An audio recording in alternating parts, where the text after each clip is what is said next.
تم پر روزے فرض کیے گئے ہیں جس طرح تم سے پہلے لوگوں پر فرض کیے گئے تھے تاکہ تم پرہیزگار بنو۔ نحمده ونصلی علی رسولہ الکریم، اما بعد فاعوذ باللہ من الشیطان الرجیم، بسم اللہ الرحمن الرحیم۔ ماہ رمضان جو اگلا مہینہ شروع ہونے والا ہے، یہ بہت مبارک مہینہ ہے جس کے اندر اللہ تعالیٰ نے روزوں کو جو ہے وہ فرض کیا ہے، اور اس کی راتوں کے اندر اللہ تعالیٰ نے تراویح کو اور اسی طریقے سے دیگر نمازوں کو، تہجد کو، ذکر و اذکار کو، تلاوت کو مسنون قرار دیا ہے۔ اور اسی طریقے سے اس مہینے کے اندر ایک ایسی رات ہے کہ جس کے اندر عبادت کرنے کو 1000 راتوں سے بہتر جو ہے وہ اللہ تعالیٰ نے فرمایا ہے۔ اور اسی طرح اس مہینے کے اندر اہل اسلام کے لیے، مسلمانوں کے لیے جو ہے وہ اللہ تعالیٰ جنت کے دروازوں کو کھول دیتا ہے اور اسی طریقے سے جہنم کے دروازوں کو بند کر دیتا ہے۔ تو اس مہینے کے بے شمار اللہ تعالیٰ نے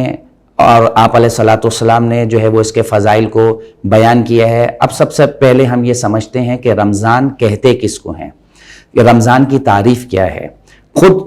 اللہ تعالیٰ نے رمضان کی جو ہے وہ قرآن کے اندر اس کی تعریف فرمائی ہے کہ شہر رمضان الذی انزل فیہ القرآن ھدی للناس وبینات من الھدی والفرقان، کہ شہر رمضان الذی، یہاں پر اللہ تعالیٰ نے اس مہینے کے لیے جو ہے وہ رمضان کا لفظ استعمال کیا ہے کہ یہ جو مہینہ ہے رمضان،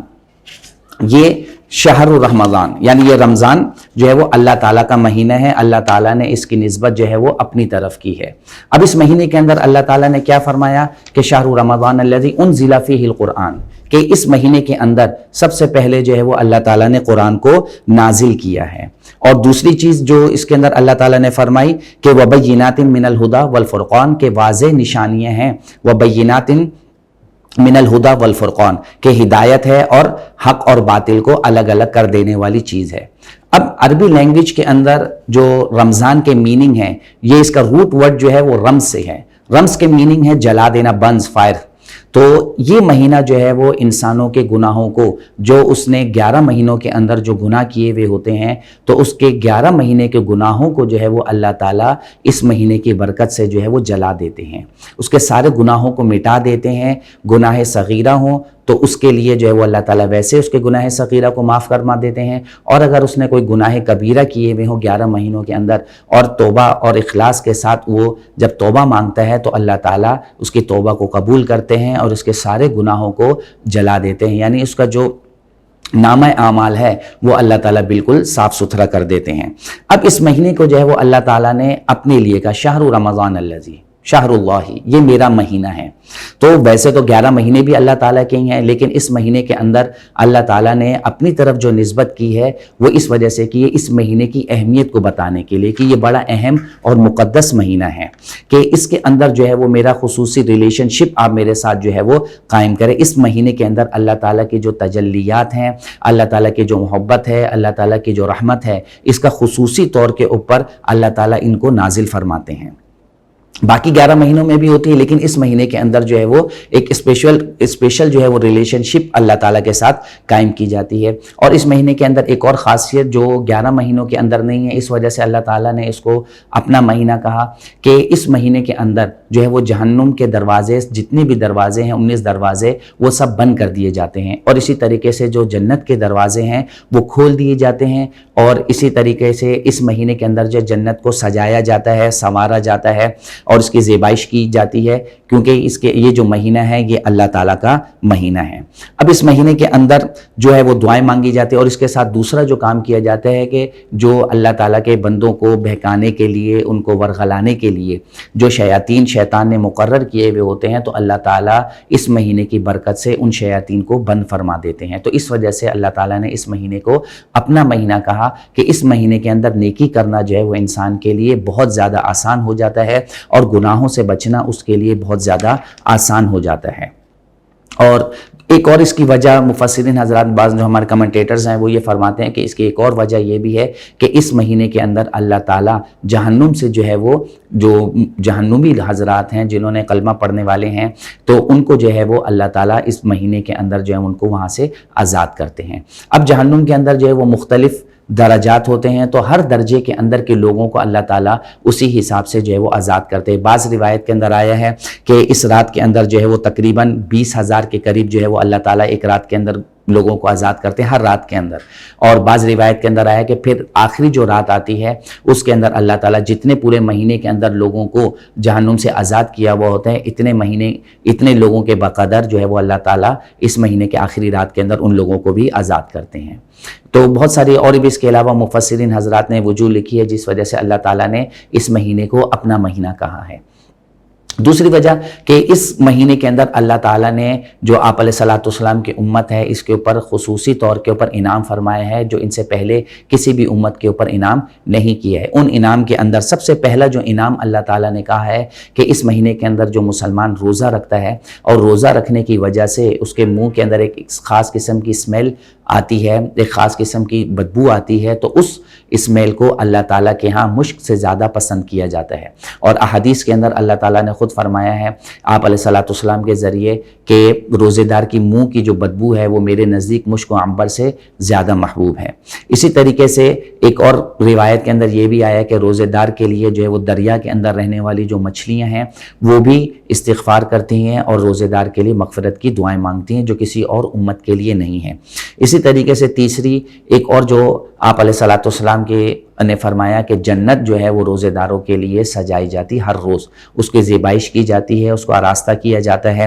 اسی طریقے سے اس مہینے کے اندر جو ہے وہ سرکش قسم کے جو شیاطین ہیں جو انسانوں کو گمراہ کرتے ہیں تو اللہ تعالیٰ ان سرکش جو شیاطین ہیں ان کو بند فرما دیتے ہیں جہنم کے, اور جہنم کے جو ہے وہ دروازوں کو بند کر دیا جاتا ہے. اسی طریقے سے رمضان کے اندر جو آخری راتیں ہیں اس کے اندر اللہ تعالیٰ نے مغفرت کے خاص وعدے کیے ہوئے ہیں جس کے اندر خاص طور کے اوپر لیلۃ القدر بھی آتی ہے کہ جس کے اندر اللہ تعالیٰ نے 80 مہینوں سے زیادہ جو ہے وہ عبادت کے بارے میں فرمایا ہے کہ اس کے اندر ایک رات کے اندر عبادت کرنے کا جو ثواب ہے وہ 80 مہینوں کی عبادت سے زیادہ ہے. پھر اسی طریقے سے شہر رمضان کے اندر اللہ تعالیٰ نے یہ بھی فرمایا کہ بھائی یہ جو ایک مہینہ ہے اس کے اندر اگر جو انسان روزہ رکھتا ہے تو ہم اس کے اگلے اور پچھلے سارے گناہوں کو معاف کر دیتے ہیں, اور روزے کا بدلہ جو خود اللہ تعالیٰ نے فرمایا وانا اجزی بھی کہ روزہ میرے لیے الصوم لی وانا اجزی بھی کہ روزہ میرے لیے ہے اور میں ہی اس کا بدلہ ہوں. اس کی وجہ یہ ہے کہ روزہ ایک ایسی عبادت ہے کہ جس کے اوپر جب تک کوئی انسان خود اپنے آپ کو نہ بتائے کوئی دوسرے کو پتہ نہیں چل سکتا کہ آپ نے روزہ رکھا ہوا ہے یا روزہ نہیں رکھا ہوا ہے. اسی طریقے سے اس کے علاوہ باقی جتنی عبادات ہیں اس کے اندر جو ہے وہ ہم دیکھ سکتے ہیں ایک دوسرے کو. مثال کے طور پر اگر کوئی انسان نماز پڑھتا ہے تو اس کو نماز پڑھتا ہوا دیکھا جا سکتا ہے. اسی طریقے سے کوئی زکوٰۃ دیتا ہے تو لینے والا دینے والے دونوں کو پتہ چل جاتا ہے. اسی طریقے سے اگر حج یا عمرہ کیا جاتا ہے تو اس کے اندر بھی لوگوں کو پتہ چل جاتا ہے. لیکن روزہ ایک ایسی عبادت ہے کہ جس کے اندر سوائے اللہ تعالیٰ کے کسی کو بھی معلوم نہیں ہوتا کہ کس انسان نے روزہ رکھا ہوا ہے اور کس انسان نے روزہ نہیں رکھا ہوا ہے. تو اسی وجہ سے اللہ تعالیٰ نے بھی یہی کہا کہ روزہ جو ہے وہ صرف میرے لیے ہے اور میں ہی جو ہے وہ اس کا بدلہ دوں گا. اسی طریقے سے رمضان کے اندر جو ہے وہ ہر نیک کام کا جو ہے وہ عمل ہے وہ 70 گنا سے زیادہ جو ہے وہ بڑھ جاتا ہے کہ ایک انسان عام دن کے اندر اگر ایک نیکی کرتا ہے تو ایک نیکی کے اوپر اس کو 1 درجے کا ثواب ملتا ہے, لیکن رمضان کے اندر ہر عمل کے بدلے میں جو ہے وہ اس کو 70 کے قریب جو ہے وہ دگنا ثواب مل جاتا ہے. اسی طریقے سے دوسرا ہم یہ دیکھتے ہیں کہ رمضان اور روزہ کہ رمضان کے اندر ہمیں کیا کرنا چاہیے, تو اس کے بارے میں خود اللہ تعالیٰ نے ہمیں بتا دی یا ایھا الذین آمنوا کتب علیکم الصیام کما کتب علی الذین من قبلکم لعلکم تتقون کہ یا ایھا الذین آمنوا اے ایمان والو کہ روزہ تم پہ جو ہے وہ فرض کیا گیا ہے, اور یہ تم پہ اکیلے پہ فرض نہیں کیا, تم سے پہلے والی جتنی امتیں تھیں حضرت موسیٰ علیہ السلام, حضرت عیسیٰ علیہ السلام, اس طرح کی دیگر جو امتیں تھیں ان کے اوپر بھی روزہ فرض کیا گیا ہے. اور اس کا ریزن خود اللہ تعالیٰ نے آگے چل کے بتا دی لعلکم تتقون تاکہ تم تقوی حاصل کر سکو. اب اس کے اندر جو ہے وہ اسی طریقے سے اس کے اور بھی بہت سارے بینیفٹس اللہ تعالیٰ نے جو ہے وہ اور ایک جگہوں کے اوپر ایکسپلین کیے ہوئے ہیں کہ تقوی کس طریقے سے حاصل کیا جاتا ہے. تقوی کے اندر سب سے پہلی جو چیز ہوتی ہے اس کے اندر انسان کی جو خواہشات ہوتی ہیں ان خواہشات کو ختم کرنا ہوتا ہے. تو روزہ ایک ایسی چیز ہے کہ جو انسان کے اندر کی جتنی خواہشات ہیں اس کو تقریباً جو ہے وہ ختم کر دیتا ہے. مثال کے طور پہ کہ کھانے پینے کی جو انسان کی خواہش ہوتی ہے اس کو روزے کے اندر جو ہے وہ ختم کر دیا جاتا ہے, کیونکہ صبح سے لے کر سحری سے لے کر افطار تک جو ہے وہ اس کے درمیان اس نے کچھ کھانا پینا نہیں ہوتا, تو یہ بھی ایک خواہش ہوتی ہے. اس کے علاوہ دیگر اور بھی خواہشات ہوتی ہیں تو وہ روزے کے اندر جو ہے وہ ترک کر دی جاتی ہیں. اسی طریقے سے رمضان کے اندر جو انسان جو بھی عمل کرتا ہے تو وہ اس کے اوپر اس کی پابندی کی وجہ سے ایک مہینے کی جو اللہ تعالیٰ نے لمٹ رکھی ہے اس کی بھی یہی ریزن بتایا ہے کہ ایک مہینے کی لمٹ کی وجہ سے وہ پورے سال کے اندر جو ہے وہ اس کو کام کرنے والا بن جاتا ہے اور اس کے لیے پورے سال اس کام کو کرنا آسان ہو جاتا ہے۔ اسی طریقے سے اب روزے کے لیے جو ہے وہ ٹائم مقرر اللہ تعالیٰ نے خود فرما دیا کہ بھئی روزہ جو ہے وہ کہاں سے لے رکھنا ہے اور کب تک رکھنا ہے اور کتنی مقدار کے اندر رکھنا ہے۔ تو اس کے لیے اللہ تعالیٰ نے دن بھی مقرر کر دیے، مہینہ بھی مقرر کر دیا کہ کم سے کم جو اللہ تعالیٰ نے کہا کہ 29 دن یا 30 دن جو ہے وہ آپ روزہ رکھیں، تاکہ خود اس کی گنتی بتا دی کہ لوگ اس کے اندر جو ہے وہ افراط اور تفریط حد سے زیادہ تجاوز نہ کریں، نہ تو بہت زیادہ کم کر دیں نہ اس کو بہت زیادہ بڑھا دیں۔ اسی طریقے سے روزے کے اندر اللہ تعالیٰ نے رکھنے کا بھی بتا دیا کہ اس کو دن کے اندر رکھنا ہے، رات کے اندر نہیں رکھنا۔ اب دن کے اندر کب سے لے کر کب تک رکھنا ہے اس کی بھی ٹائمنگ بتا دی کہ ٹرو ڈاؤن سے لے کر سن سیٹ تک، یعنی صبح صادق جیسے ہی ہوتی ہے تو اس وقت آپ کا روزہ شروع ہو جاتا ہے اور جیسے ہی غروب آفتاب سن سیٹ ہوتا ہے تو اس کے بعد آپ کا روزہ ختم ہو جاتا ہے۔ تو پورے دن کا ایک کمپلیٹ روزہ بتا دیا اور اس کے درمیان ڈسٹریبیوشن بھی بتا دی کہ ان دوران جو ہے وہ آپ نے کوئی چیز کھانی پینی نہیں ہے، اور اس کے علاوہ دیگر جو گناہ کے کام ہیں ان سے بھی اپنے آپ کو بچانا ہے۔ اسی طریقے سے رمضان کے اندر ایک اور عبادت کا جو ہے وہ اللہ تعالیٰ نے خاص طور کے اوپر ذکر کیا ہے، وہ قرآن کی تلاوت ہے کہ رمضان کے اندر جو ہے وہ دن کے اندر اللہ تعالیٰ نے روزہ رکھنے کا حکم دیا ہے اور رات کے اندر جو ہے وہ قرآن کی تلاوت کرنے کا حکم دیا ہے۔ قرآن اور رمضان ان دونوں کا آپس میں جو ہے وہ بہت گہرا تعلق ہے، اور دونوں کا مقصد کیا ہے کہ ہم نیئرسٹ ہو جائیں اللہ تعالیٰ کے، کہ روزے کے ذریعے جو ہے وہ بھوک پیاس برداشت کر کے، یہ اللہ تعالیٰ کے جو ایک ایٹریبیوٹ ہے کہ جس کے اندر اللہ تعالیٰ کے ایٹریبیوٹس کے اندر یہ ہے کہ اللہ تعالیٰ کو نہ کھانے کی ضرورت ہے، نہ پینے کی ضرورت ہے، نہ اس کو کسی چیز کی ضرورت ہے۔ تو اس ایٹریبیوٹ کے اندر ہم اللہ تعالیٰ کے نیئرسٹ ہو جائیں کہ پورا دن ایک دن جو ہے وہ ہم اللہ تعالیٰ کے لیے کھائیں نہ پئیں۔ اسی طریقے سے دوسری جو روزے کے اندر عبادت ہے وہ قرآن کی تلاوت ہے، کہ جس طریقے سے ہم یہ قرآن کیا ہے، یہ اللہ تعالیٰ کے ورڈز آف اللہ ہیں، کہ جب ہم اللہ تعالیٰ کے ورڈ کو اپنی زبان سے ادا کرتے ہیں تو سب سے زیادہ اللہ تعالیٰ اس سے خوش ہوتے ہیں۔ کہ خود قرآن کے اندر اللہ تعالیٰ نے، چونکہ یہ ورڈ بول تو ہم رہے ہوتے ہیں لیکن حقیقت کے اندر ہم جو ہے وہ ہماری وائس استعمال ہو رہی ہوتی، پیچھے جو اسپیکر ہیں وہ اللہ تعالیٰ ہیں۔ کہ جیسے خود قرآن کے اندر اللہ تعالیٰ نے جب حضرت موسیٰ علیہ السلام کے واقعے کو ایکسپلین کیا تو اس واقعے کے اندر فرمایا کہ انی انا اللہ لا الہ الا انا،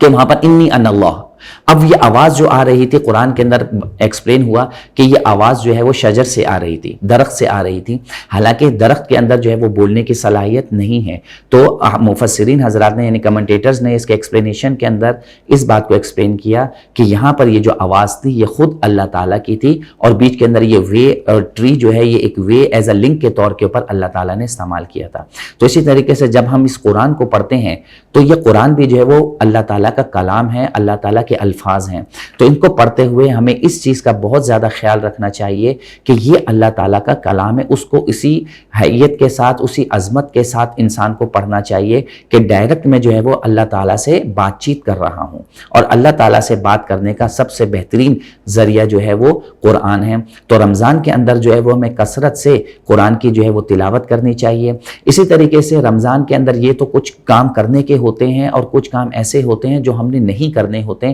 جن کی وجہ سے ہمارا روزہ جو ہے وہ خراب ہو جاتا ہے۔ ان میں سے نہ کرنے والے کاموں کے اندر ایک کام یہ ہے کہ ہم نے جھوٹ نہیں بولنا، کسی بھی قسم کا ہم نے جھوٹ نہیں بولنا۔ جھوٹ ایک ایسی برائی ہے، ایک ایسی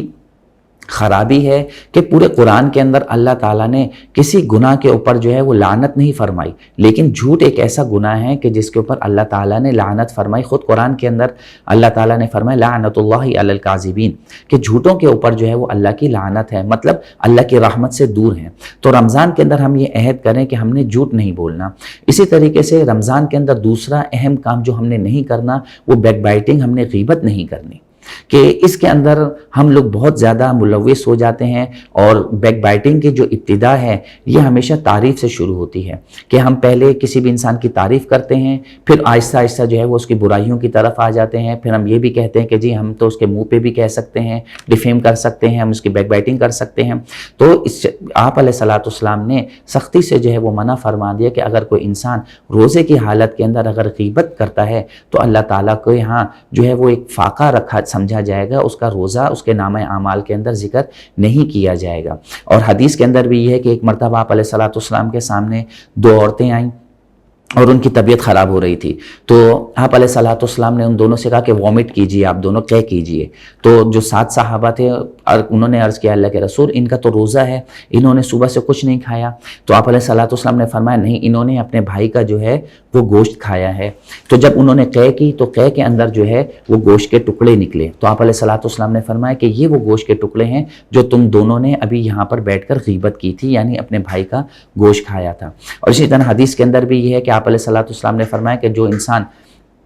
غیبت کرتا ہے تو پھر ہمیں اس کے روزے کی کوئی خاص ضرورت نہیں ہے، وہ ایسا ہی ہے جیسے وہ بھوکا پیاسا رہتا ہے۔ اسی طریقے سے روزے کے اندر دیگر اور بھی گناہوں سے اپنے آپ کو بچانا ہے، جس کے اندر فضول کام، لا یعنی کام جس کا کوئی حاصل نہیں ہے، اس طرح کے کاموں سے بھی اپنے آپ کو بچانا ہے۔ تو اور اگر کوئی کام نہیں ہے تو روزے دار کے لیے جو ہے وہ اللہ تعالیٰ نے آپ علیہ الصلوۃ والسلام کے ذریعے ہمیں فرما دیا کہ بھائی اگر روزے دار خاموش بھی بیٹھا ہوا ہے تو یہ بھی اس کی عبادت کے اندر شمار ہو رہا ہے۔ اسی طریقے سے اگر روزے دار سو رہا ہے تو یہ بھی سونا جو ہے وہ اس کا عبادت کے اندر شمار ہو رہا ہے۔ اسی طریقے سے روزے کے اندر رات کی عبادت کے اندر جو ہے وہ ایک عبادت تراویح بھی ہے جو ہر مسلمان کے اوپر مسنون ہے، اور ہمیں جو ہے وہ تراویح کا خاص طور کے اوپر اہتمام کرنا چاہیے۔ اسی طریقے سے قرآن کے اندر جو ہے وہ قرآن کے بارے میں مفسرین حضرات فرماتے ہیں کہ سال کے اندر ایک مرتبہ قرآن کا جو ہے وہ ختم کرنا ہر مسلمان کے اوپر ضروری ہے۔ تو جو انسان پورے سال کے اندر قرآن نہیں پڑھ سکتے تو ان کے لیے ایک بہترین یہ ترتیب ہوتی ہے کہ وہ رمضان کی راتوں کے اندر جو ہے وہ تراویح کے اندر قرآن کو سن لیں، تاکہ وہ اس کے اوپر بھی ان کا عمل ہو جائے کہ پورے سال کے اندر جو ہے وہ ایک مرتبہ قرآن کو ختم کرنے والے بن جائیں۔ اسی طریقے سے اس رمضان کی راتوں کے اندر ایک رات جو ہے وہ لیلۃ القدر ہے، کہ جس کے بارے میں خود اللہ تعالیٰ نے فرما دیا انا انزلناہ فی لیلۃ القدر وما ادراک ما لیلۃ القدر، کہ ہم نے اس رات کے اندر انا انزلناہ فی لیلۃ القدر، اس مہینے کے اندر جو ہے وہ ہم نے ایک رات کو نازل کیا۔ وما ادراک ما لیلۃ القدر، اور تمہیں کیا معلوم یہ لیلۃ القدر کیا ہے؟ لیلۃ القدر خیر من الف شہر، خود قرآن نے اس کے بارے میں فرمایا کہ یہ جو رات ہے یہ 1000 مہینوں سے جو ہے وہ بہتر ہے۔ اب یہ رات، دوسرا سوال یہ ہوتا ہے کہ یہ رات کون سی ہے؟ تو اس کے بارے میں احادیث کے اندر آتا ہے کہ ایک مرتبہ آپ علیہ الصلوۃ والسلام کو وحی کے ذریعے اس رات کی تعیین بتائی گئی، اور آپ علیہ الصلوۃ والسلام یہ بتانے کے لیے، انڈیکیٹ کرنے کے لیے اٹھے کہ بھائی میں اپنے صحابہ کو بتاؤں کہ یہ رات جو ہے وہ یہ والی رات ہے۔ تو جب آپ علیہ الصلوۃ والسلام مسجد نبوی کے اندر داخل ہوئے تو وہاں پر 2 صحابہ ان کی آپس میں جو ہے وہ بحث ہو رہی تھی، ڈیبیٹ کر رہے تھے کسی بات کے اوپر، اور اس وجہ سے ان کا ساؤنڈ جو ہے وہ کچھ زیادہ اونچا ہو گیا۔ تو آپ علیہ السلام ان کی طرف متوجہ ہو گئے، اور متوجہ ہونے کی وجہ سے جو اللہ تعالیٰ نے لیلۃ القدر کی تعیین آپ علیہ الصلوۃ والسلام کو بتائی تھی وہ تعیین اللہ تعالیٰ نے اٹھا دی۔ اور اس کے بعد پھر آپ علیہ الصلوۃ والسلام نے فرمایا کہ دیکھیں یہ جھگڑا، یہ لڑائی کرنا اتنا برا کام ہے کہ اس کی وجہ سے اللہ تعالیٰ نے لیلۃ القدر کی تعیین اٹھا دی گئی، لیکن اس میں بھی تمہارے لیے بہتر ہے کہ اللہ تعالیٰ نے لیلۃ القدر کی تعیین اٹھا دی۔ تو بعض کمنٹیٹر یہ فرماتے ہیں کہ یہ اس وجہ سے ہوا کہ لڑائی جھگڑے کی وجہ سے کہ یہ اتنی خراب ہے اور اس کی سوسائٹی کے اوپر اتنا امپیکٹ پڑتا ہے کہ اس کی وجہ سے لیلۃ القدر جیسی مقدس اور بابرکت رات کی جو ہے وہ تعیین اٹھا دی گئی۔ اب اس کے اندر بہتری کیا ہے کہ اگر ہمیں اس کی تعیین معلوم ہو جاتی تو جس طریقے سے ان بڑی راتوں کے اندر نیک اعمال کرنے کا ثواب بہت زیادہ ہے، تو اسی طریقے سے ان راتوں کے اندر اگر کسی انسان سے کوئی برا کام ہو جائے تو اس کے اوپر سزا بھی اتنی زیادہ ہے۔ تو سب سے بڑی ایک لاجک یہی ہے اس رات کے اٹھانے کے اندر کہ انسان کو جب معلوم نہیں ہوگا تو وہ ہر رات کی جو ہے وہ اہمیت کرے گا، ہر رات کی قدر کرے گا، ہر رات کو جو ہے وہ شب قدر سمجھ کر اس کو گزارے گا۔ اور خود آپ علیہ الصلوۃ والسلام نے بھی ہمارے لیے سمجھنا آسان فرما دیا کہ بھائی اس رات کو تم جو ہے وہ رمضان کی آخری طاق راتوں کے اندر، ان آڈ نمبرز کے اندر ان کو شمار کرو، یعنی 21، 23، 25، 27، 29، ان راتوں کے اندر جو ہے وہ اس کو تلاش کرو۔ اور ان راتوں کے اندر یہ تقریباً راتوں کو تلاش کرنے کا آسان طریقہ، پروسیجر بھی آپ علیہ الصلوۃ والسلام نے خود ایکشن کر کے ہمیں بتا دیا کہ آپ علیہ الصلوۃ والسلام ان راتوں کے اندر جو ہے وہ اعتکاف کے اندر بیٹھتے تھے۔ تو اعتکاف کے اندر بھی یہ سنت ہے اور اعتکاف کے اندر بھی بیٹھنا چاہیے، اور ان بیٹھنے کے ساتھ ان راتوں کی بھی تلاش کرنی چاہیے۔ تو اللہ تعالیٰ نے اس رمضان کے اندر اس مہینے کی برکت سے جو ہے وہ مسلمانوں کے گناہوں کو معاف کرنے کا ایک ذریعہ ہمیں دیا ہے کہ مسلمانوں کو متوجہ کیا ہے کہ مسلمانوں میری تو رحمت تمہاری طرف متوجہ ہو رہی ہے، اب تم بھی میری طرف جو ہے وہ متوجہ ہو جاؤ۔ تو یہ مہینہ اور اس کے اندر کی جو عبادات ہیں وہ اللہ تعالیٰ نے اسی لیے ہمیں بتائیں۔ آپ علیہ الصلوۃ والسلام نے ہر قسم کی جو ہے وہ اس مہینے کے اندر عبادات کی، صدقہ خیرات کے ذریعے بھی بھی عبادت کی، نمازوں کے ذریعے بھی عبادت کی، قرآن کی تلاوت کے ذریعے بھی عبادت کی، ذکر و اذکار کے ذریعے بھی تلاوت کی، تو اب ہر انسان اپنے آپ کے دیکھے کہ اس کا شوق کس کی طرف ہے۔ اگر کسی کو قرآن کی تلاوت میں زیادہ مزہ آتا ہے تو وہ قرآن کی تلاوت کرے، کسی کو ذکر و اذکار کے اندر زیادہ مزہ آتا ہے تو وہ اللہ تعالیٰ کا ذکر کرے، اسی طریقے سے کسی کو نماز پڑھنے کے اندر زیادہ مزہ آتا ہے تو وہ اللہ تعالیٰ کے لیے جو ہے وہ اس مہینے کے اندر جو ہے وہ نمازیں پڑھے۔ اس کے علاوہ بھی باقی تو یہ سارے اعمال انسان نے پورے سال کرنے ہوتے ہیں، لیکن اس مہینے کو چونکہ اللہ تعالیٰ نے خود اپنا مہینہ کہا ہے اور اس کے اندر ثواب بھی ہر چیز کا زیادہ ہے، اسی طریقے سے جس طرح ثواب زیادہ ہے تو اسی طریقے سے گناہ بھی اس مہینے کے اندر جو ہے وہ زیادہ ہے عام مہینوں سے بڑھ کے۔ تو ہمیں چاہیے کہ ہم اس مہینے کا اچھے طریقے سے جو احترام کریں اور اس مہینے کے اندر جو کرنے کے کام ہیں وہ ہمیں کرنے چاہیے، اور جن کاموں سے آپ علیہ الصلوۃ والسلام نے منع فرمایا ہے ہمیں ان کاموں سے بچنا چاہیے۔ وصلی اللہ تعالی علی خیر الخلق محمد وعلی آلہ واصحابہ اجمعین، آمین برحمتک یا ارحم الراحمین۔